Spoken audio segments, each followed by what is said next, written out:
The other one. Hey, this is Eric at Ed's Emporium. I'm going to talk to you about chopping up glass for your mosaic that you just got in the mail. So here's a piece of glass. There's a couple ways to do that. We have a tool called Mosaic Nippers that we like to use. If you don't have a pair of Mosaic Nippers, you can still do this. You just need to figure out a way to break glass up. The easiest way to do it is to put it in a towel. Put a towel over top of it.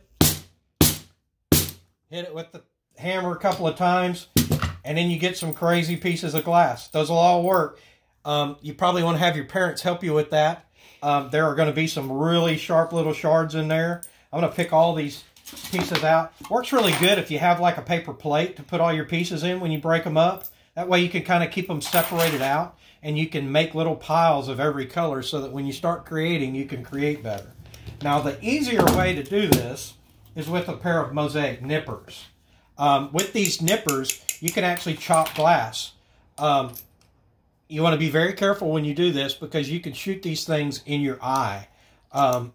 So you kind of clip it like that and it'll work. Now, we have a little thing that we like to use because we have a lot of people doing this. Now, this is actually a Coke bottle. And what we did was we cut the top off of it and put a slit in it. Now, when you hold Mosaic Nippers, if you're right-handed, you hold them like this with the wheels to the inside. If you're left-handed, you're going to do it just the opposite way. Well, what we use these for is to catch the glass when we break it up. These used to have a slot in them, but it kind of breaks, but it works out pretty good. What you do is you put them in here like this. You take the piece of glass that you're going to use and you slide it up into it, and you start chipping. Now, you can make them whatever size you want and just kind of chip them all up. I really don't care what size these things are. I'm just going to kind of chip them up so that they're all over the place. I can always go back and chip them to make them fit into my design. All right, so I have those done, and then I'm going to add those to my plate. Now, if you want to make one of these out of a milk jug, I'm going to show you real quick how to make one. You could use a bigger milk jug. In fact, after I started thinking about this, you could actually do the milk jug and cut it off and leave the cap on it.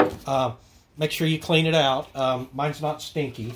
You need somebody that's responsible with a razor blade to cut this. So what I'm going to do is I'm going to cut it open, and I probably should have got a brand new razor blade, but I didn't. I drew a line on here just to kind of give me an idea of where it was going. And you could probably do it with a pair of scissors, but it would be a little bit harder. And then you can do the same thing with this. When you go to chip them, just set it in front of it, and that way it gives it some place to go. All right. For our next video, I'm going to talk about creating the design and building the piece. So stick around. I'll be back in a minute.